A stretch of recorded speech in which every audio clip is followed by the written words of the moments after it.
நான் இஸ்லாமியன், தமிழனாகவில்லை. நான் தமிழன், இஸ்லாத்தை ஏற்றிருக்கிறேன். ஓர் இறை, ஏக இறைவன் அல்லாஹ், ஒரே வழி, நபிகளின் மொழி, அதை ஏற்று இஸ்லாத்தை பின்பற்றுகிறேன். என் மார்க்கம் இஸ்லாம், ஆனால் நான் தமிழன்.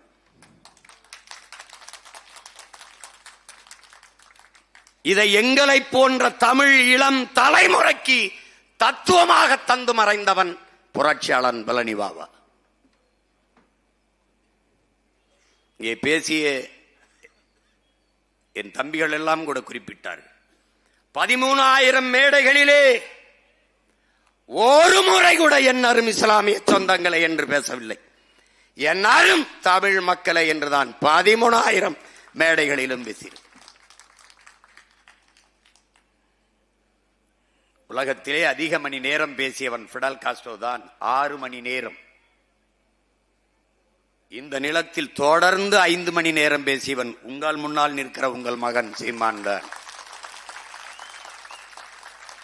ஆனால் உலக வரலாற்றிலே அமெரிக்காவிலே பிலோடெல்பியா ஃபெலோஷிப் என்கிற பல்கலைக்கழகத்தில் டெல்டா என்ற அரங்கிலே 13 மணி நேரம் தொடர்ச்சியாக ஆங்கிலத்திலே உரையாற்றிய வரலாற்று புரட்சியாளன் பழனி பாபா. பிடல் காஸ்ட்ரோவுக்கு வரலாறு உண்டு, நீங்கள் அறிந்து கொள்கிறீர்கள். 6 மணி நேரம் தொடர்ச்சியாக பேசினான் என்று. எங்களுக்கும் ஒரு வரலாறு வரும். அது எங்கள் உயிர் அண்ணன் பழனி பாபா 13 மணி நேரங்கள் தொடர்ச்சியாக உரையாற்றினான் என்ற பதிவு வரும். இங்கே பேசினார்கள் எங்கள் முன்னவர்கள் தமிழர்கள், எங்கள் முன்னவர்களின் இறந்ததை அவர்கள் மையத்தை போற்றுவது, நாங்கள் மூத்தோரை தெய்வமாக போற்றிய மரபினர் தமிழ் மரபினர். அப்படித்தான் எங்கள் குலதெய்வங்கள் உருவானது. என்னுடைய குலதெய்வம் வீரமா காளி அப்படித்தான் வந்தால், ஐயனார், கருப்பணையசாமி, சுடலை மாடன், எசக்கியம்மன் எல்லாரும் இப்படித்தான் வந்தார்கள். தமிழர்கள் நாங்கள் தான் மசூதி வழிபாட்டு மரபினர். அப்படித்தான் இங்கே திருப்பரங்குன்றத்தில் சிக்கந்தர் மலையிலே அங்கே சிக்கந்தர் மசூதி. எழுதி வைங்கள் என்ன சொந்தங்களே, ஒரு நாள் இந்த பிள்ளைகளுக்கு அதிகாரம் வரும். பழனி பாபா என்கிறவனுடைய நினைவு இடம் போற்றத்தக்க புனித இடமாக மாறும். அங்க இந்த மகன் நானே கந்திரியாக்கி கொண்டாடுவேன். எந்த கொம்பன் தடுக்க முடியாது. ஏன் அவனை போற்ற வேண்டும்? வரலாற்று வழித்தடம் அவன். வரலாற்று வழித்தடம். அநீதி பிடல் காஸ்ட்ரோ சொல்லுகிறான், தடம் பார்த்து நடப்பவன் மனிதன், தடம் பதித்து நடப்பவன் மாமனிதன் என்று. தடம் பதித்து நடந்தவன்.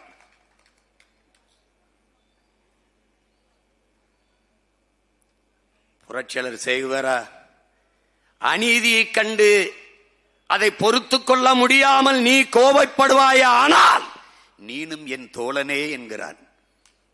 அப்படி கோபப்பட்ட, ஒடுக்கப்பட்ட, அடித்தளத்தில் அழித்து வைக்கப்பட்டு தாழ்த்தப்பட்டு வீழ்த்தப்பட்ட மக்களின் தோழனாக இருந்தவன் புரட்சியாளன் பழனி பாபா அவர்கள். ஒரு இஸ்லாமிய கவிஞன், புரட்சி கவிஞன் எழுதுகிறான்,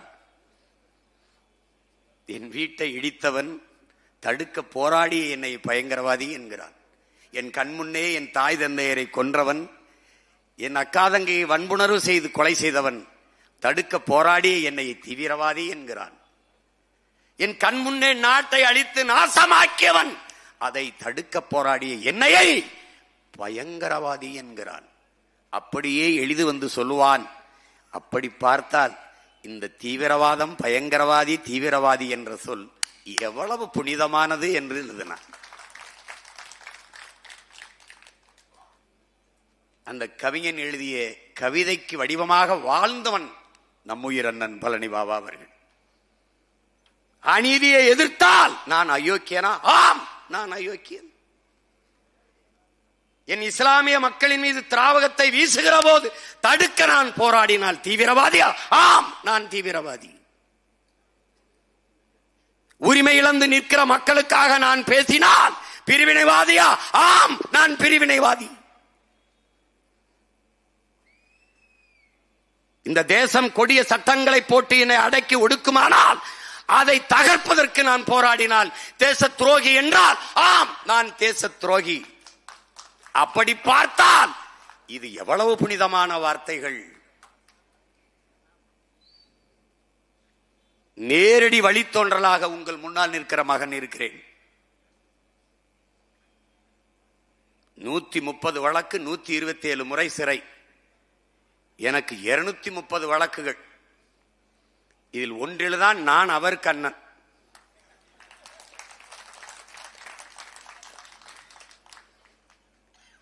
வரும்போது என்னுடைய தம்பி தேவாவுக்கு அருகில் அன்றைக்கு உயர் பொறுப்பில் இருந்த காவல்துறை அதிகாரி, எங்கு செல்கிறீர்கள்? எல்லாம் அண்ணன் பழனி பாபாவுக்கு ஒரு கூட்டம் பழனியிலே நடக்கிறது, அங்கு போறோம் என்று. அன்னைக்கு பழனி பாபா பேசினது தான் உங்க தலைவர் இன்றைக்கு பேசிக் கொண்டிருக்கிறார் என்று அவர் பதிவு செய்கிறார்.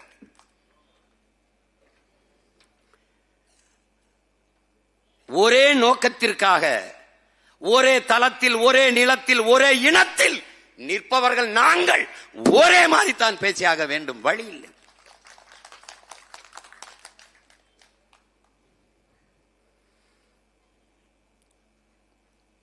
முதலில் என் அன்பு சொந்தங்கள், உளவியல் விடுதலையை நாம் அடைய வேண்டியது இருக்கிறது. பழனி பாபா போன்று ஒரு புரட்சியாளன் இந்த நிலத்தில் இனி தோன்றுவானா இல்லையா என்பது இல்லை. சேகுவாரா சொல்லுகிறான், ஒருவன் மரணித்து போவதாலேயே அவன் கொண்டிருந்த நோக்கமும் அவன் முன்வைத்த முழக்கங்களும் மரணித்து போவதில்லை என்கிறார். அப்படி பழனி பாபா அவர்கள் இன்று நம்மோடு இல்லாமல் இருக்கலாம், ஆனால் அவன் கொண்டிருந்த நோக்கமும் முன்வைத்த முழக்கங்களும் அவன் நாடங்களும் சுமந்திருந்த லட்சிய கனவும் நமக்கு கையளிக்கப்பட்டிருக்கிறது என்பதை என்னரும் உடன் பிறந்தார்கள் நினைவில் கொள்ள வேண்டும்.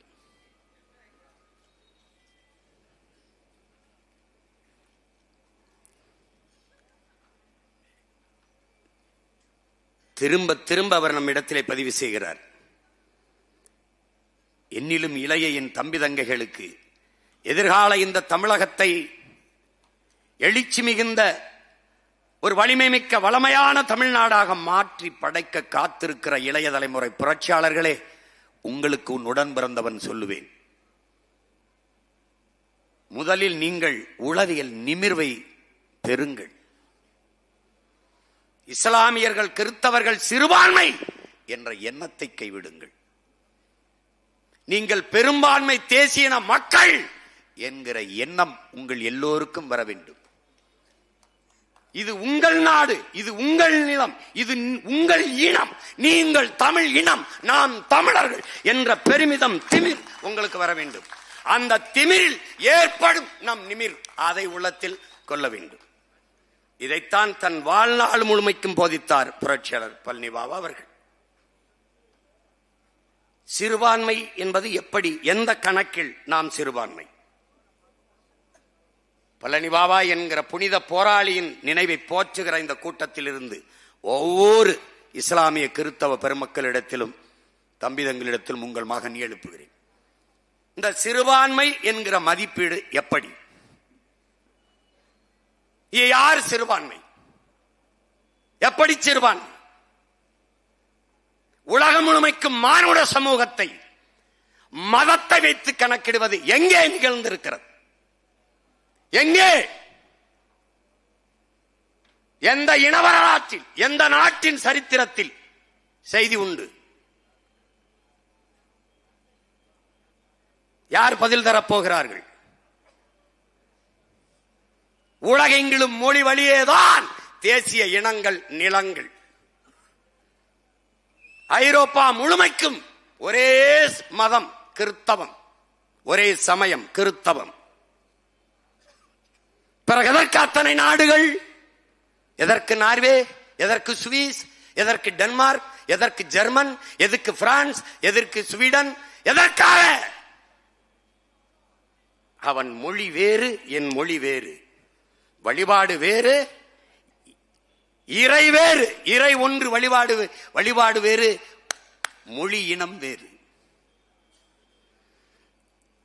வெகு தூரம் செல்ல வேண்டியதில்லை என் உடன் பிறந்தார்களே. இந்திய இந்த நிலப்பரப்பில் இருந்து பாகிஸ்தான் ஏன் பிரிந்தது? மார்க்கம், மதம், சமயம்.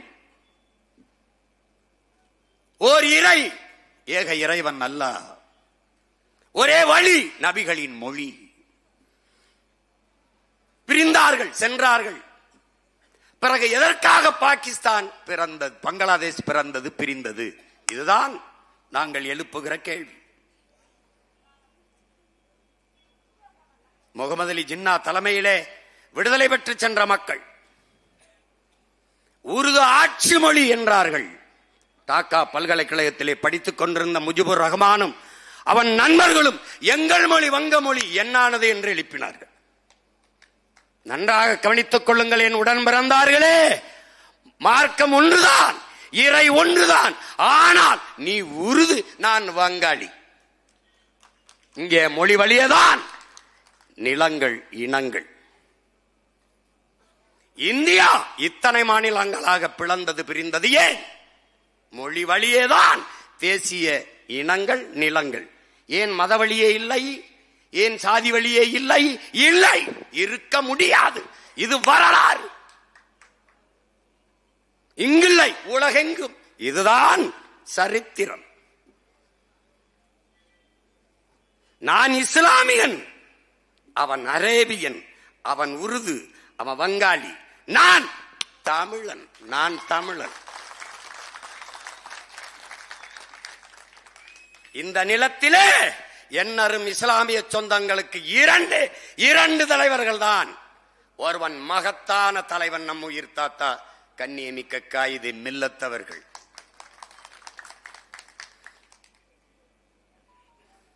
அவர் கூட அரசியலில் பதவி இருந்தது. அவர் அரசியல் தலைவராக இருந்தார். இவன் போராளியாக இருந்தான். பழனி பாபா தலைவன் என்பவன் என் உயிர் தம்பி தங்கைகளே மக்களுக்காக போராடுவான். ஒரு புரட்சியாளன் மக்களுக்காக போராடவும் செய்வான், மக்களை போராட தயாரும் செய்வான். அதுதான் பழனி பாபா.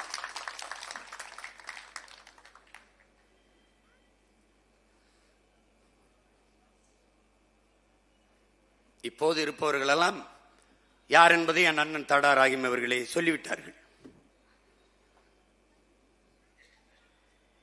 இந்த நாடு விடுதலை பெற்று செல்கிறது. அப்போது இந்திய யூனியன் முஸ்லீம் லீக் அதனுடைய தலைவராக இருந்தவர் லியாகத் அலி கான் பாகிஸ்தான் இதனீடாக போகிற போது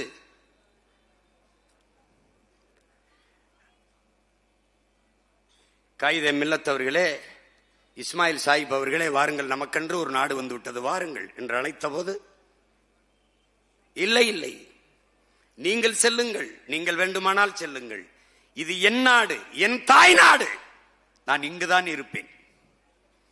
எங்களுக்கு ஏதாவது நீங்கள் நல்லது செய்ய வேண்டும் என்றால் பாகிஸ்தானில் இருக்கிற கிறிஸ்தவர்கள், சீக்கியர்கள், இந்துக்கள், அவர்களை பத்திரமாக பார்த்துக் கொள்ளுங்கள், அதுதான் நீங்கள் எங்களுக்கு செய்கிற நன்மை என்றார்.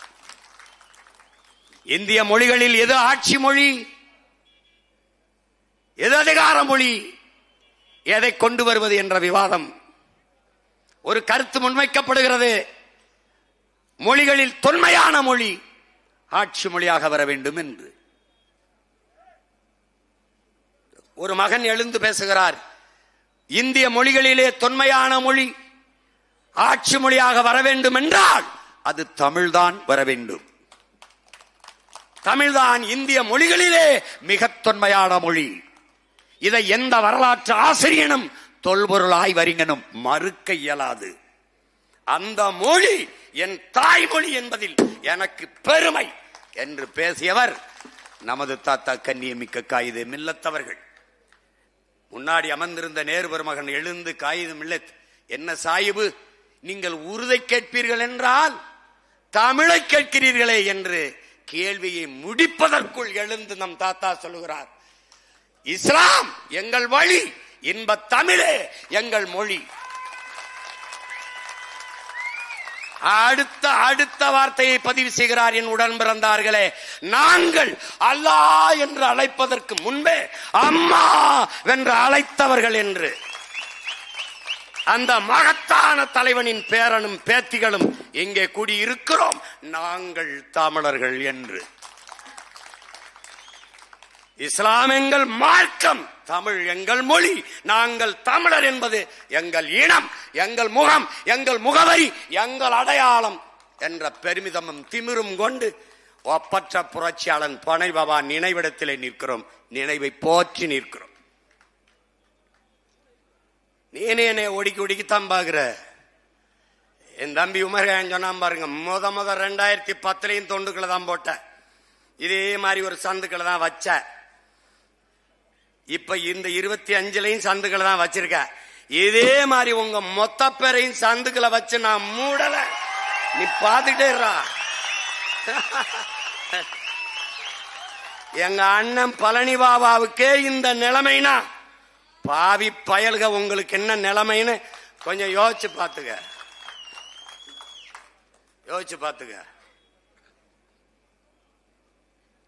அதே கருத்தை, அதே சிந்தனையை இந்த தலைமுறை பிள்ளைகளுக்கு விதைத்தவன் புரட்சியாளர் பழனி பாபா. என்னரும் தமிழ் மக்களே, நீங்கள் சாதியாக மதமாக பிளந்து பிரிந்து நின்றீர்கள் என்றால் தனிமைப்படுத்தப்படுவீர்கள், அச்சுறுத்தப்படுவீர்கள். மொழி இனமாக நின்றீர்கள் என்றால் வலிமை வருவீர்கள், பாதுகாப்பாக வாழ்வீர்கள் என்றால். அதைத்தான் நாங்கள் செய்து கொண்டிருக்கிறோம். நாம் தமிழர் கட்சி இஸ்லாமியர்களுக்கானதா, இல்லை கிறிஸ்தவர்களுக்கானதா, இல்லை இந்துக்களுக்கானதா, இல்ல பௌத்தர்களுக்கானதா, சமணர்களுக்கானதா, வைணவர்களுக்கானதா? இல்லை, இந்த மண்ணின் மக்கள் எல்லோருக்குமானது நாம் தமிழர் கட்சி. ஏன்? இந்த பிள்ளைகளின் தாய் தமிழ், தமிழ் பேரன்பின் தாய். உலக உயிர்களை எல்லாம் ஆரத்தழுவி நேசிப்பவள். இந்த பிள்ளைகள் முன்வைக்கிற அரசியல் எல்லா உயிர்களுக்கும், இந்த கட்சி மண்ணில் வாழும் எல்லா மக்களுக்கும், தலைமை அதிகாரம் எப்போதும் தமிழர்களுக்கு. இதுதான் எங்கள் கோட்பாடு. புல்லுக்கு பூண்டுக்கு நாய்க்கு நரிக்கு ஆட்டுக்கு மாட்டுக்கு கோழிக்கு யானைக்கு புலிக்கு சிங்கத்துக்கு கரடிக்கு செடிக்கு கொடிக்கு மரத்திற்கு எல்லாவற்றுக்கும் அரசியல். இதுதான் உங்கள் பிள்ளைகள் நாங்கள் எடுக்கிற உயிர்மை நேய அரசியல், உலகத்தின் மிக உயர்ந்த அரசியல். கோட்பாட்டை முன்வைக்கிற ஆளுகள் சின்னவர்கள், ஆனால் வேலையை ரொம்ப சீரியஸாக செய்வோம்.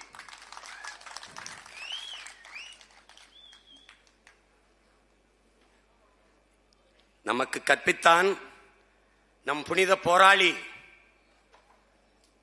தமிழர்களே, என்னரும் தம்பி தங்கைகளே, இன உணர்வு கொள்ளாதீர்கள், இனப்பற்று கொள்ளாதீர்கள், இனவெறி கொள்ளுங்கள். இல்லை என்றால் நீங்கள் ஆளப்படுவீர்கள், ஒருபோதும் ஆளமாட்டீர்கள். உன்வெறி பிறிதொரு இனத்தை தாக்கி அழிக்கல்ல, அழிந்து கொண்டிருக்கிற உன் இனத்தை காப்பாற்றுவதற்கு.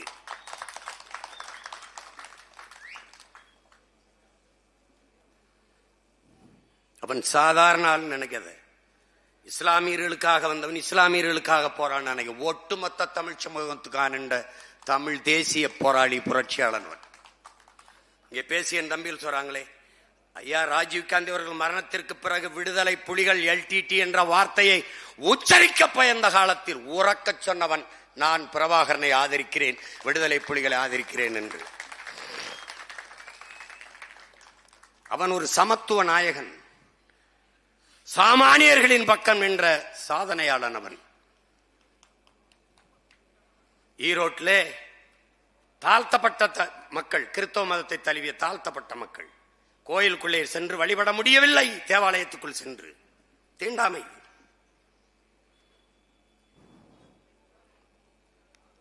அங்கே ஒரு அருள் தந்தை அந்த மக்களை அழைத்துக் கொண்டு, கர்த்தரே கர்த்தரே எம்மை காப்பாற்றும், கர்த்தரே எங்களை இரட்சியுங்கள்னு கத்திக்கொண்டு கோயிலுக்குள்ளே தேவாலயத்துக்குள்ளே மக்களை அழைத்துக் கொண்டு செல்கிறார்.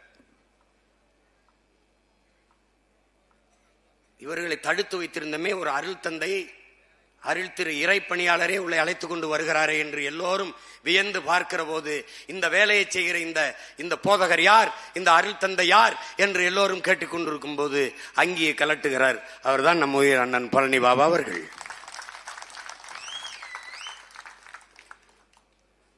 அவரை போல அந்த நேரத்தில் சிந்திக்கிற அறிவு கொண்டவன் கவனம் இல்லை.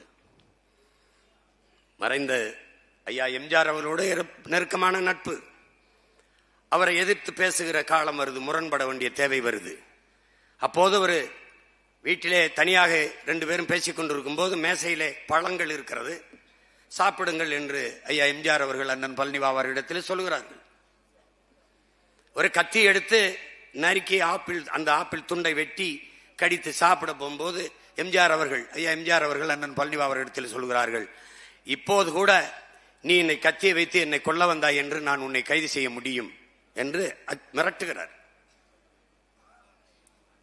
அடுத்த நொடி நம்மால் நீங்க என்னோட பேசிக்கிறது என் சட்டையில் இருக்கிற பேனா மூலமா ஒரு நுண்ணிய ஒளிப்பதிவு கருவி மூலமா வேற ஒரு இடத்துல பதிவு செஞ்சுக்கிட்டு இருக்கேன், நீங்க பேசுனதை பதிவு செஞ்சுக்கிட்டு இருக்கேன் அப்படின்னு அசந்துட்டப்ல. மற்றவனா இருந்தா ஐயோ அப்படியா அப்படின்னு உடனே அவர் அதோட பயந்துட்டாரு, அதிர்ந்துட்டாரு. அந்த மாதிரியான ஒரு அறிவாற்றல் கொண்ட மகன் இந்த இனத்தில் அரிதினும் அரிதாகத்தான் தோன்றுவான். அவன் விதை வீரியமிக்க விதை. உலக நாட்டில் எல்லா நாட்டின் சட்டங்களும் தெரியும், எல்லா நாட்டு சட்டமும் தெரியும். எல்லா மூத்த தலைவர்களோடும் நெருக்கமான நட்பு. எல்லோரையும் நம்பினார்.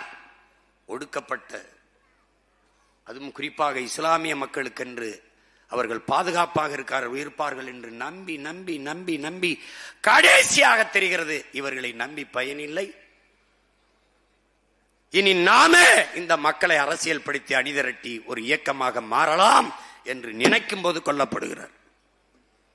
அதே பின்னத்தியராக வந்த நாங்கள் எல்லாரையும் நம்பி நம்பி இந்த கட்சிகள், இந்த தலைவர்கள், இந்த அதிகாரங்கள் எங்கள் மொழியை காக்கும், எங்கள் இனத்தை காக்கும், எங்கள் நிலத்தை காக்கும், எங்கள் வளத்தை காக்கும், எங்கள் உயிரை காக்கும், உரிமையை காக்கும் என்று நம்பி நம்பி நின்றவர்கள் எந்தரும் தமிழ் மக்கள் ஈழ தாயகத்தில் கொன்றளிக்கப்படுகிற போது இவன் எவனுமே எனக்கானவன் இல்லை என்ற தெளிவு வந்த பிறகுதான் நாங்கள் இந்துக்களும் அல்ல, இஸ்லாமியர்கள் அல்ல, கிறிஸ்தவர்கள் அல்ல, இவை எங்கள் அடையாளங்கள் அல்ல, நாங்கள் வழிபாட்டுக்காக சார்ந்திருக்கிற சமயமும் மார்க்கமும் மதமும் தானே ஒழிய நான் தேவரோ தேவேந்திரரோ நாடாரோ கோணாரோ செட்டியாரோ பிள்ளையோ முதலியோ படையாச்சியோ பறையரோ உடையாரோ அல்ல, முத்தரையரோ அல்ல.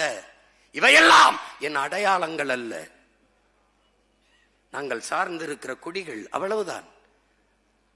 ஆனால் என்னுடைய அடையாளம், நான் இந்த நிலத்தை தாண்டி கேரளாவிற்கோ, இந்த நிலத்தை தாண்டி ஆந்திராவிற்கோ, இந்த நிலத்தை தாண்டி பீகாருக்கோ குஜராத்திற்கோ அல்லது இந்திய பெருநாட்டை தாண்டி அமெரிக்காவுக்கோ ஆஸ்திரேலியாவுக்கோ ஆப்பிரிக்காவுக்கோ பிரான்ஸுக்கோ ஜெர்மனிக்கோ பிரிட்டனுக்கோ எங்கு சென்றாலும் ஐ ஆம் இந்து என்று சொல்ல முடியாது.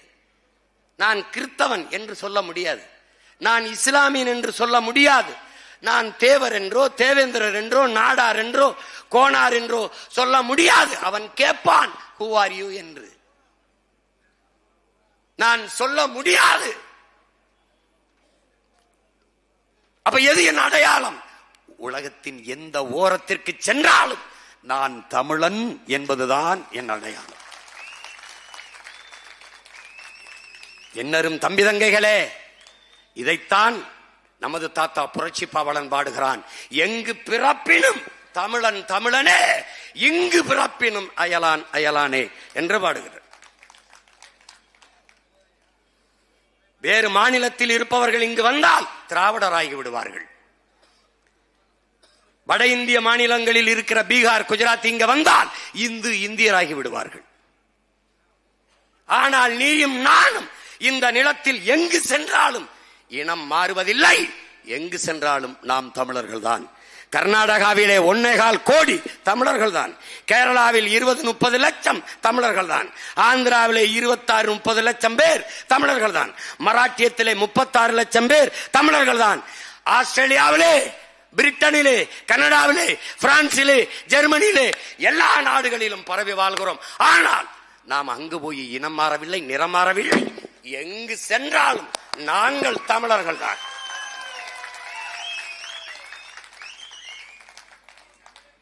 தாய் நிலத்தை இழந்து வாழ இயலாது பெரிதொரு நாட்டிற்கு ஏதிலிகளாக நாங்கள் இடம்பெயர்ந்த போதிலும் எங்கள் அடையாளம் நாங்கள் தமிழர்கள் தான்.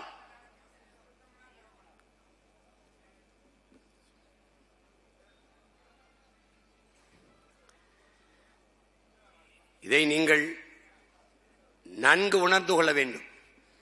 புனித போராளி பழனி பாபா அவர்களுடைய நினைவிலே நாம் அறிந்து கொள்ள வேண்டிய செய்தி இது ஒன்றுதான். நீங்கள் சிட்டிசன் ஆஃப் இந்தியா, நானும் சிட்டிசன் ஆஃப் இந்தியா. நீங்களும் இந்திய நாட்டின் குடிமக்கள், நானும் இந்திய நாட்டின் குடிமக்கள், அவரும் இந்திய நாட்டின் குடிமக்கள், குடிமகன். பிறகு இவர் என்ன சிறுபான்மை, அவர் என்ன பெரும்பான்மை? இந்த கேள்விக்கு அவரிடத்திலே பதில் இருக்கிறது. சிறுபான்மை மக்களுக்கென்று சலுகை என்கிறார்கள். நாட்டின் குடியரசுத் தலைவராக இவர்கள் தாழ்த்தப்பட்டவர்களை, இஸ்லாமிய மக்களை தேர்வு செய்வார்கள். ஆனால் இந்த நாட்டின் முதன்மை அமைச்சராக, பிரதம அமைச்சராக ஒரு இஸ்லாமியரை, கிறிஸ்தவரை தேர்வு செய்வார்களா? பிறகு என்ன சிறுபான்மை மக்களுக்கு சலுகை? சிறுபான்மை மக்களுக்கு சலுகை 18 விழுக்காடு சரக்கு மற்றும் சேவை அந்த வரி. இது கிறிஸ்தவர் இஸ்லாமிய மக்களுக்கு 10 விழுக்காடு என்று வரி விதிப்பார்களா? இல்லை.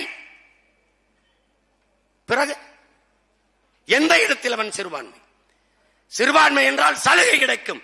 நான் உங்களிடத்திலே கேட்பது, உங்களுக்கு வேண்டியது சலுகையா உரிமையா? இதுதான் நீங்கள் எல்லோரும் உங்களுக்குள்ளே எழுப்பி பார்க்க வேண்டிய கேள்வி.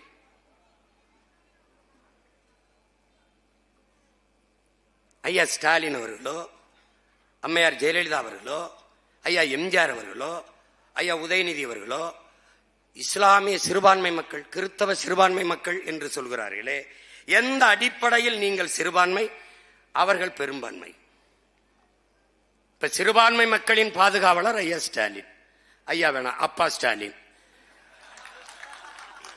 இவர் எந்த வழியில், எந்த அடிப்படையில் இவர் சிறுபான்மை, நீங்கள் சிறுபான்மை, அவர் பெரும்பான்மை? நீங்கள் கிறிஸ்தவர் இஸ்லாமியர் மதத்தின் அடிப்படையில் சிறுபான்மை, அவர் எந்த அடிப்படையில் பெரும்பான்மை? எந்த அடிப்படையில்? யார் பதில் சொல்லுவார்?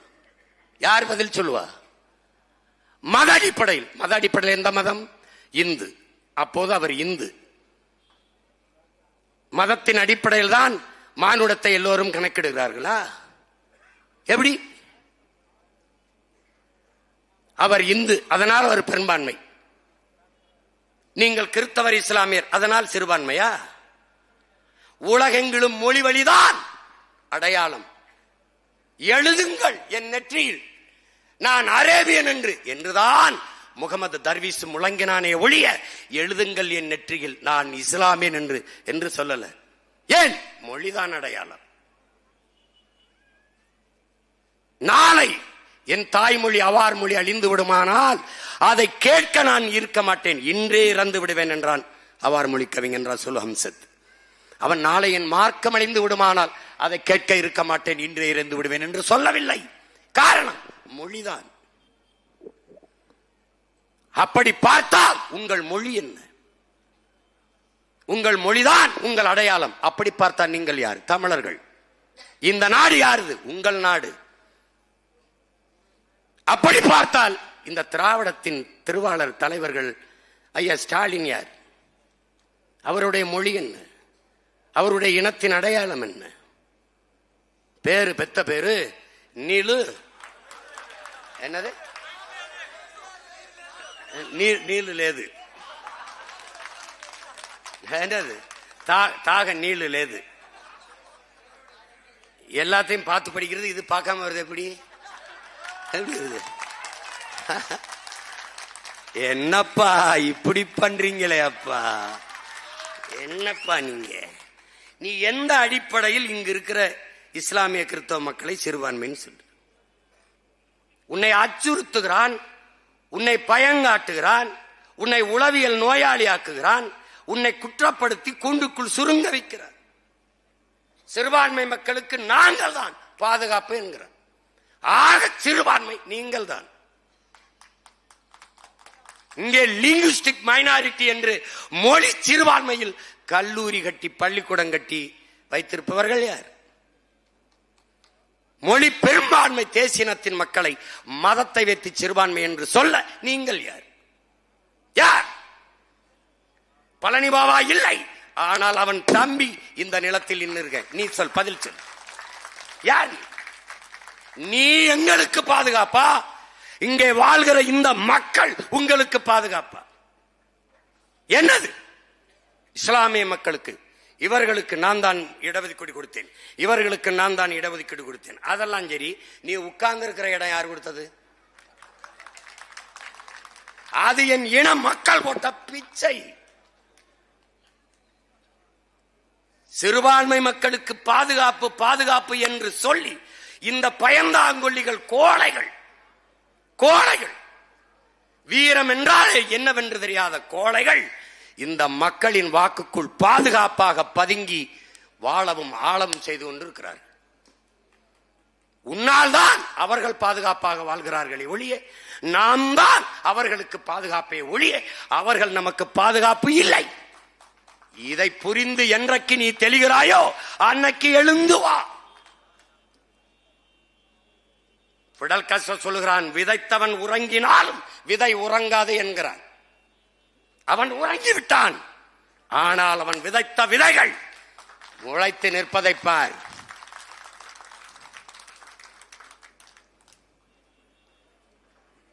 அதை கவனத்தில் கொள்ளணும். அவனே சொல்றார் பாருங்க, எழுச்சி மிக்க ஒரு இளைஞர் கூட்டம் எழுந்து வரும் என்று. எங்கள் உயிர் தலைவன் தமிழின மக்கள் பல்வேறு தேசங்களில் பரவி வாழ்கிறார்கள்.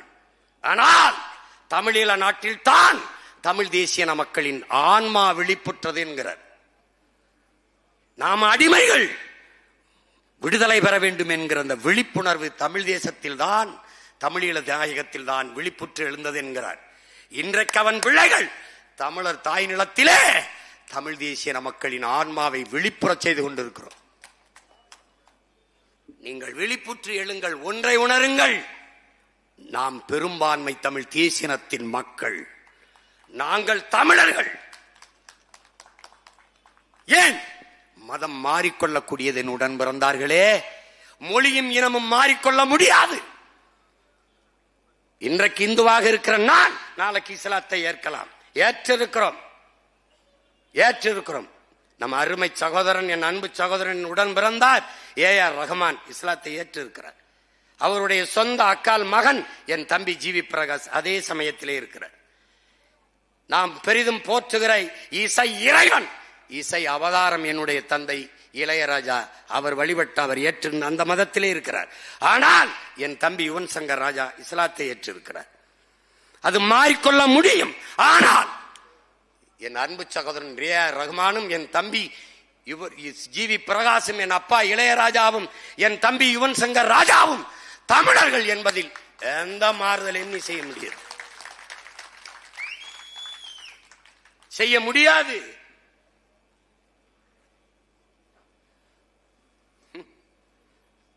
என் தம்பி அபூபக்கருக்கு நான் தான் தலைமையேற்று திருமணம் நடத்தி வைத்தேன். அவன் நேசித்தவன், இவர்கள் சொல்வது போல இந்து, வேற குடி, வேற சாதி. அவன் அவன் அவன் அவன் இணையராக இணையர் அந்த நொடி வரை அபு சிறுபான்மை, இந்த மகள் பெரும்பான்மை. அபுவின் மனைவியாக ஆன அடுத்த நொடியில் அவள் சிறுபான்மை. இதை எப்படியடா நீங்கள் ஏற்கிறீர்கள்? இப்போது என் அப்பா இளையராஜா பெரும்பான்மை, என் தம்பி யுவன் சங்கர் ராஜா சிறுபான்மை என்றால் நீங்கள் எப்படி சொல்லுவவனை? இந்த ஷூ கொஞ்சம் காஸ்ட்லி, ஒரு செருப்பு விளக்க மாட்டேன், போட. அதை என்று நீ உணர்கிறாயோ அன்றைக்கு நீ நிமிர்ந்து விடுவாய்.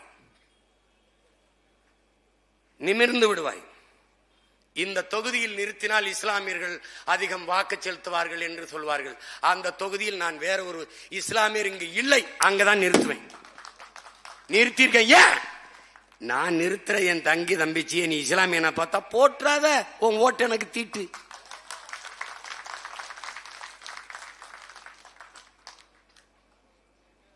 கருப்பு சட்டையை போட்டு பேசுறார், சிவப்பு சட்டையை போட்டு பேசுறார், மஞ்சள் சட்டை. சட்டையின் வண்ணத்தை பார்க்காதரா, என் எண்ணத்தை பாருடா, என் எண்ணத்தை பாரு. கேவலம் இந்த சின்னத்துக்கு ஓட்டு போட்டே 60 ஆண்டுகளா எங்களை தூக்கி இப்ப சந்துக்களை போட்டிருக்க. இன்னும் ஒண்ணு இருக்கு, சுடுகாட்டுல போடுறது.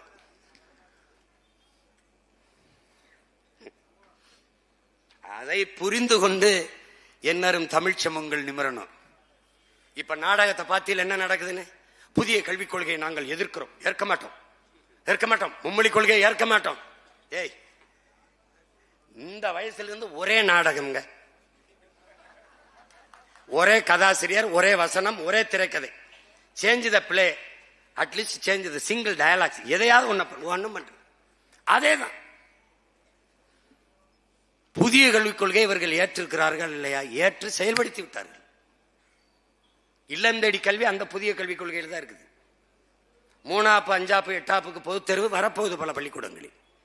இந்தி எல்லா பள்ளிக்கூடங்களிலும் வந்துவிட்டது. அனுமதிச்சதார் இவர்கள் தான், இவர்கள்தான். மும்மொழி கொள்கை என்றால் அந்த மும்மொழியில் மும்மொழி ஏன் வருகிறது? இதுதான் எங்கள் கேள்வி. எம்மொழி கொள்கை எங்க? இந்தியா இந்தி பேசுகிறவர்களின் நாடு என்றால் இந்தி பேசுகிறவர்களுக்கு நாடாக இந்த நாடு இருந்ததா? இருந்ததா? இந்தியா என்கிற ஒரு நாடு இருந்ததா? உருவாக்கப்பட்டதா? இந்தி பேசுகிறவர்களின் தாயகமாக இந்த நிலப்பரப்பு மொத்தமும் இருந்ததா? பல்வேறு மொழி பேசக்கூடிய மக்களின் தேசமாக நிலப்பரப்பாக இது இருந்ததா? இந்த கேள்விக்கு யாரிடத்தில் பதில் இருக்குது? இந்தியா ஒற்றுமை மிக்க, ஒருமைப்பாடு மிக்க, இறையாண்மை கொண்ட நாடாக இருக்க வேண்டுமானால் இந்தியாவில் இருக்கிற எல்லா மொழிகளும் ஆட்சி மொழியாக ஆக வேண்டும். அதான் வழி, ஒரே வழி அதுதான். இது என் நாடு என்றால் என் தாய்மொழிக்கான உரிய மதிப்பு, அங்கீகாரம் இருக்கணும். 26,000 பேர் தான் இந்த நாட்டில் சமஸ்கிருதத்தை பேசுகிறார்கள் என்பது அவர்கள் கொடுத்த அறிக்கை தான். 26,000 பேசுகிற மக்கள் பேசுகிற சமஸ்கிருத மொழிக்கு இந்திய நாடாளுமன்ற கட்டடத்தின் வாசலில் கல்வெட்டு இருக்கிறது. உலகத்தின் மூத்த மொழி, 50,000 ஆண்டுகளுக்கு முன்பு பிறந்த தமிழ் மொழி, உலக மொழிகளின் தாய்மொழி. என்னரும் தமிழ் மொழிக்கு ஒரு அங்கீகாரமும் இல்லை. இதை கேட்காது 40 பாராளுமன்ற உறுப்பினர்கள் என்ன பண்ணி கொண்டிருக்கிறார்கள்? முதலமைச்சர்ல இருந்து அமைச்சர்ல இருந்து எங்களுக்கு காசு தர மாட்டேங்கிறாங்க, நாங்க வாத்தியாருக்கு சம்பளம் போட முடியல, நாங்க என்ன பண்ணலாம், ஏது பண்ணலாம். இதுக்கு எதுக்குப்பா முதலமைச்சர்? இதுக்கு எதுக்கு 40 பாராளுமன்ற உறுப்பினர்? எதற்கு புலம்பிக் கொண்டு நிற்க? எதற்கு உங்களுக்கு அதிகாரம்? எதற்காக? எதற்காக? இவர்கள் நடத்துகிற பள்ளிக்கூடங்களில் எல்லாம் இந்தியை படிக்க வாய்ப்பு ஏற்படுத்தி விட்டார்கள். தமிழ் படிக்க வாய்ப்பில்லாத நிலையை என் தாய்மொழியை அழித்து ஒழித்து விட்டு புதிதாக 3வது மொழி இந்தியை படி என்று தமிழ் எழுத படிக்க தெரியாத 3 தலைமுறைகள் உருவாகிவிட்டது. தமிழ் இனம் அழிந்து விட்டது. அப்ப சிதைந்து அழிந்து கொண்டிருக்கிற தமிழ் தேசிய மக்களை தமிழ் மீட்சியே தமிழர் எழுச்சி என்கிறார் தாத்தா தேவநேய பாவாணர். தமிழை மீட்சியுற வைக்க, தமிழ் தேசிய மக்களை எழுச்சியுற வைக்க இருக்கிற ஒரே வழி நாம் தமிழர் என்கிற அரசியல் புரட்சியில் நாம் திரள்வதுதான். இவர்கள் நடிப்பார்கள். ஜவஹர் நேசன் என்கிற கல்விக் கொள்கையை வகுக்கிற அந்த குழுவில் இருந்த பெருமகன் ஏன் வெளியேறினார்? இவர்கள் புதிய கல்விக் கொள்கையை அப்படியே ஏற்கிறார்கள், இங்கு நமக்கு வேலை இல்லை என்றுதான் வெளியேறி போனார்கள். அவர் கொடுத்த பேட்டி இருக்கிறதே, காணொலியில் இன்றும் அவர் சந்தித்த நேர்காணல்கள் இருக்கிறதே, பதில் இருக்கிறதா?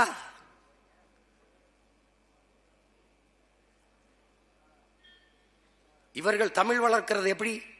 நம்ம சதுரங்க விளையாட்டுகள், நம்ம செஸ், கேலோ இந்தியா, கேளம் என்ன மொழி? இந்தி.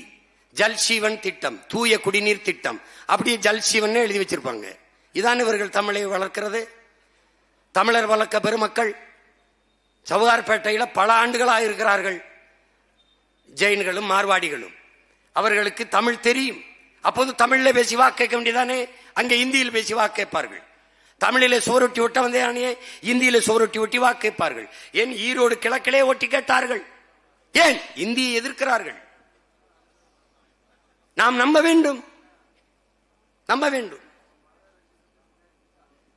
இந்த நாடகத்தை ஒழிக்கிறது இல்ல தம்பி, நாடக கொட்டகையை கொளுத்த வந்தவர்கள் நாங்கள் என்பதை நீ புரிஞ்சு வச்சுக்க. நீ இந்த நாடகத்தை ரொம்ப நாள் நடத்திட முடியாது. இங்க அது நடத்த முடியாது.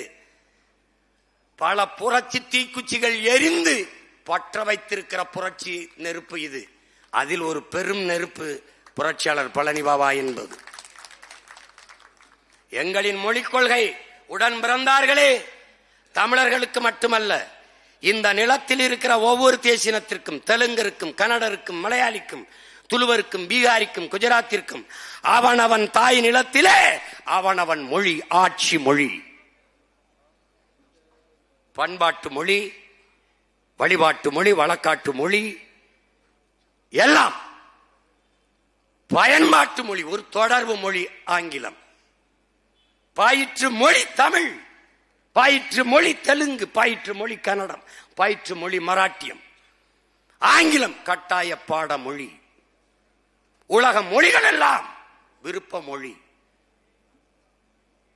அது இந்தி, அது தெலுங்கு, அது உருது, அது சமஸ்கிருதம், எது வேணுமோ எங்கள் பிள்ளைகள் விரும்பினால் கற்கட்டும்.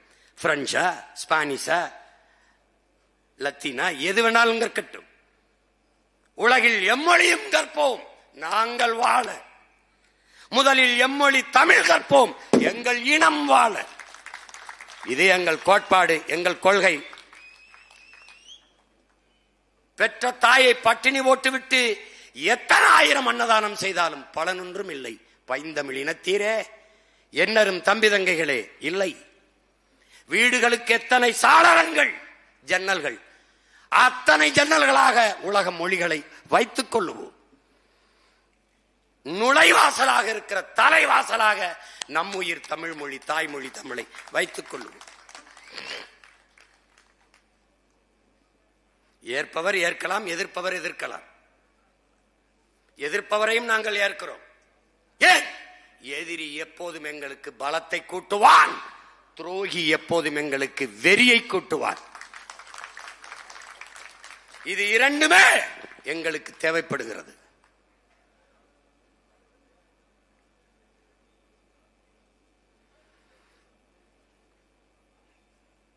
பேசலாம். பழனி பாபா என்கிறவன் ஒரு பாட புத்தகம் அல்ல என் உடன் பிறந்தார்களே, அவன் ஒரு பல்கலைக்கழகம். அதில் படித்த மாணவர்கள் ஏராளம். அதனால்தான் பழனி பாபாவின் மாணவர்கள் என்று இயக்கத்தை என்னரும் தம்பிகள் நிறைய வைத்திருக்கிறார்கள். ஏன் நான் பழனி பாபாவை பேசுகிறேன், மற்றவர்கள் பேசுவதில்லை? ஏன்? ஏனென்றால் அவன் வழித்தடத்தில், அவன் பின்னவர்கள் நாங்கள் சென்று கொண்டிருக்கிறோம். முன்னவன் கால் தடத்தில் நடக்கும்போது ஒவ்வொரு தடத்திற்கும் நன்றி சொல்ல நாங்கள் கடமைப்பட்டவர்கள். இவர்கள் ஏன் போற்ற மாட்டார்கள்? என் அண்ணன் தடா ரஹீம் அவர்கள் குறிப்பிட்டது போல எல்லோரும் சொல்கிறார்களே, பெரியார் அம்பேத்கரை ஏற்காதவன் தலைவராகவே இந்த நாட்டில் நாம் ஏற்கக்கூடாது என்று பேசினார்கள். நானும் தான் பேசினேன். பெரியாரை 12 ஆண்டுகள் பேசினேன். எல்லோரும் தான் பேசினார். எங்க தாத்தா கியப்ப விஸ்வநாதம், அண்ணல் தங்கோ, எல்லாரும் தான் பேசினாரு. எங்க தாத்தா தேவனைய பாவாணர், புரட்சி பாவலர் பாரதிதாசன், எல்லாரும் தான் பேசினார்கள். கடைசியாக திராவிடம் தீது என்றவன் தான் மொழி ஞாயிறு. எதனால் திராவிடத்தை ஒழிக்க நினைக்கிறோம்? தமிழ் மொழி ஞாயிறை திராவிட மொழி ஞாயிறு என்பார்கள். தமிழின் பாவலனை திராவிட புரட்சி கவிஞன் என்கிறார் ஐயா அப்பா ஸ்டாலின். அப்பா ஸ்டாலின் அப்படி சொல்லும்போது, அங்கிட்டு போப்பா, சும்மா கொஞ்ச நேரம் இருப்பா, என்னப்பா இதென்ன சொல்ல வேண்டியது இருக்கு, அவன் வென்று வருவான் திராவிட காலை அப்படின்னு பாடினான். கடைசிக்கு எங்க வந்தான்? அவன் பேரன்ட்ட வந்தான். எப்படி? நறுக்குவோம் பகையின் வேர் சிறுத்தை பெருங்கூட்டம், நாம் தமிழர் நாம் தமிழர் என்று முரசறைவாய். குறுக்கில் முளைத்திட்ட இந்த அயலார் ஆட்சி கூண்டோட போயிட்டு கொட்டடா முரசன்ட்டான். குறுக்கில் முளைத்திட்ட அயலார் ஆட்சின்னு எப்ப பாடுறான்? வெள்ளக்காரங்காலத்தில் இல்லை, திராவிடர் ஆட்சியில் பாடுறான். அப்ப குறுக்கில் முளைத்திட்ட அயலார் ஆட்சி எது? இந்த திராவிட திருடர்கள் ஆட்சி தான். நறுமலர் சோலையில் நரிபுக விட மாட்டோம், நாம் தமிழர் நாம் தமிழர் என்று முரசறைவாய். வெறி கொண்டு புகும் இந்த அயலார் ஆட்சி வேறற்று போயிட்டு கொட்டடா முரசம்ங்கிறார். சிங்கத்தின் குகைக்குள் சிறு நரிக்கு இடம் கொடுத்தோம். எந்த நரி? இந்த நரிதான், திராவிட நரி. செந்தமிழ் நாட்டின் உரிமை இழந்தோம், பொங்கும் உணர்வில் எழுந்தமிழ் அரசு போர் தொடங்கிட்டு கொட்டடா முரசுங்கிறான். இப்ப போர் தொடங்கிருச்சு. திராவிட தமிழர் போர். திராவிடமா தமிழ் தேசியமா? எப்படி? பெரியார் பெரியார் என்ன? பெரியார சொல்லி ஒத்த ஓட்டு வாங்க முடியல.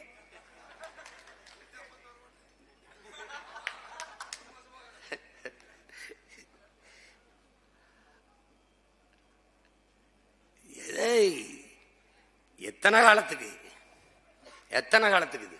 அப்படிதான் எங்க முன்னோர்கள். உங்க பாட்டன் அயோத்திதாசரை பேசினாரா, பேசி பார்த்தாரா, அப்புறம் ஒரு பைசா தமிழன்னு பத்திரிகை எடுத்து வந்துட்டாப்ல. நாங்க என்னமோ தமிழ் தேசம்னு புதுசா பேசலடா. இந்திய நாட்டின் விடுதலைக்கு செக்கெழுத்த எந்த பாட்டை இருக்காம பாரு, சுதேசி கப்பல். இவர் வந்துதான் சுயமரியாதை சொல்லி கொடுத்தாருன்றாங்க. தன்மானத்துக்கு போரிட்ட மாண்ட மறவர் பிள்ளைகளா நாங்க. ஏய், வெள்ளக்காரன் பீரங்கி வச்சிருக்கான், துப்பாக்கி வச்சிருக்கான், சுற்றுவான், செத்துருவோம்டா. வெறும் வேலும் வாழும் தான்டா இருக்கு. இத வச்சு சண்டைக்கு போனா செத்துருவோம்டா. தெரியும்டா தெரியும்டா. என் பாட்டம் பூலித்தவனுக்கு தெரியாதா? அலமுத்துக்கோளுக்கு தெரியாதா? வெள்ளையத்தேவன் சுந்தரலிங்கத்துக்கு தெரியாதா? மருதுபாண்டிக்கு தெரியாதா? வீர பெரும்பாட்டி மான மரத்தி வேல்நாச்சிக்கு தெரியாதா? பெரும்பாட்டன் தீரன் சின்னமலைக்கு தெரியாதா? பெரும்பிடுகு முத்தரைக்கு தெரியாதா? பண்டார வன்னியனுக்கு எவனுக்குடா தெரியாது? தெரியும்டா. ஏன் போனோம்? போனோம்டா. ஏன்? மான தமிழனுக்கு மரணத்தை விட மானமே பெரிதென்பதால் போரிட்டு மாண்ட மறவர்றான் நாங்க. நீ எனக்கு சுயமரியாதை சுயமரியாதை சுயமரியாதைக்கு என்ன பண்ண? நீ சொந்தமா சுண்டல் கூட விற்கல. என் பாட்டன் சொத்தம்பட்டை வித்து சுதேசி கப்பல் ஓட்டினான்டா வாபுஜி. செக்கிழுத்த செம்மல் வாபு சிதம்பரனார். செக்கிழுத்தான் என் பாட்டன். அவன் நடத்தின பத்திரிகைக்கு பேரணிதிமாயின் உடன் பிறந்தார்களே தமிழ் நேசன். அதை தாண்டா அவன் பேரன் தனியா வந்து தமிழ் தேசம் தமிழ்ல சொல்ற. அவன் போராடியது இந்த பெருநிலத்தின் விடுதலைக்கு, இந்திய நாட்டின் விடுதலைக்கு நடத்தின பத்திரிகை தமிழ் நேசன். அதான் தமிழ் தேசம்.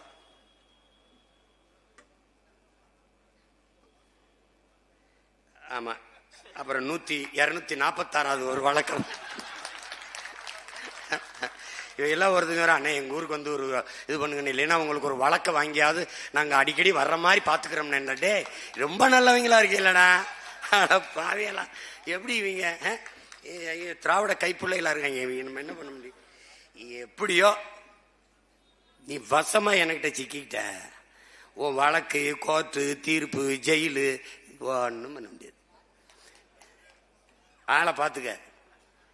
டே நாம் வாழ பிறந்தவனோ என் மக்களை ஆள பிறந்தவனோ கிடையாது, என் மக்களுக்காக மாள பிறந்தவன் என்று மாண்ட மகத்தான வீரன் பழனி பாபா. இம்மையில் எனக்கு ஜெயில் என்றால் மறுமையில் பெயிலுக்கு ஏக இறைவன் வாய்த்துக் கொண்டிருக்கிறான். அப்படி புனிதமான காரியத்திற்கு நிற்கும் போது எங்கள் முன் அவர்களின் ஆன்மா, அவர்கள் கொண்ட கனவு எங்களை வழிநடத்தும். அப்படி கைவிட்டு விடாது.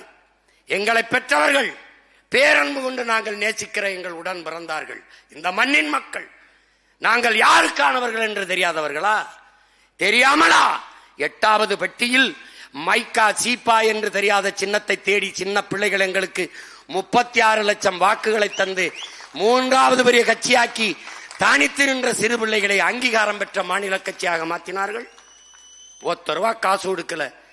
ஒரு ஓட்டுக்கு 16,000 கொடுத்த கள்ள ஓட்டு 26,000 ஓட்டு போட்ட. ஆனாலும் எனக்கு டெபாசிட் வந்துடக்கூடாதுன்னு நீ அப்படியே என்றதை நிறுத்தின. எனக்கு பயந்து கொண்டு நீ கட்டுத்தொகை வராம நிறுத்தணும்னு இவர்கள் சொல்லி நிறுத்தினார்கள். நான் குற்றம் சாட்டுகிறேன். உங்களால் நம்ப முடியல. ஓட்டுக்கு காசு கொடுக்கும் போது தடுக்காத காவல்துறை தேர்தல் ஆணையம், கள்ள ஓட்டு போடும் போது தடுக்காத காவல்துறை தேர்தல் ஆணையம், ஓட்டை மட்டும் நேர்மையாக எண்ணும் என்று நீ நம்பினால் ஒன்னும் உன்னை பண்ண முடியாது. இதோட நிறுத்துவான். ஏன்? இவன்கிட்ட சம்பளம் வாங்குறவன் தானே. ஒரு நாள் நாமும் அதோட நிறுத்துப்பா. அந்த காலம் எவ்வாறு காலம் வரும் என்று காத்திருக்கிற பிள்ளைகள் அல்ல. எங்களுக்கான காலத்தை உருவாக்குகிற தலைவனின் பிள்ளைகள். நாங்கள் உருவாக்கிய தலைவனின் பிள்ளைகள். இதுதான் நடக்கும்னு சொல்லுவோம். நடக்கும். எழுதி வச்சுக்க. 2026 எங்களுக்கான அரசியலின் தொடக்கம். தமிழ்நாடே நாம் தமிழர் கட்சியின் அதுக்குள் அடக்கம். நீ பாத்துக்க. இந்த நாடு மக்களும் நலமாக நிம்மதியாக பள்ளிக்கு செல்கிற பிள்ளை, கல்லூரிக்கு செல்கிற பிள்ளை பத்திரமாக விடுதரும் வேண்டும். போதை என்கிற சொல் இல்லாது, வாய் வழியே இந்த கண் வழியை ஏத்துகிற போதைகள் இல்லாது ஒழிக்கணும். ஊழல் லஞ்சம் இல்லாது, பசி பஞ்சம் இல்லாத நாட்டை படைக்கணும்னா ஒரே வழிதான் இருக்கு. உங்க பிள்ளைகள் வெல்லணும். வழியே கிடையாது. எங்களின் பேரன்பு கொண்டு, பெருமதிப்பு கொண்டு நாங்கள் போற்றுகிற புரட்சியாளர் பழனிபாபா அவர்களின் மீது உறுதியேற்கிறோம்.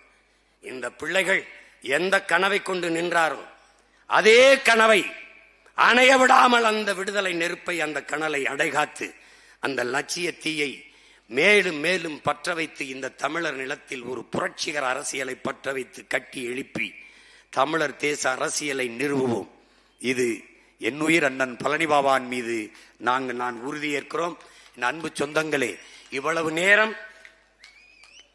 நேரம் கால்கடுக்க நின்று அந்த ஒப்பற்ற புனித போராளிக்கு செலுத்துகிற இந்த வணக்க நிகழ்விலே நீங்கள் பங்கேற்றமைக்கு உங்கள் அனைவருக்கும் என்னுடைய அன்பு வணக்கம். புரட்சியாளர் பழனிபாபாவுக்கு என் புரட்சிகரமான வீர வணக்கம். நாம் தமிழர்.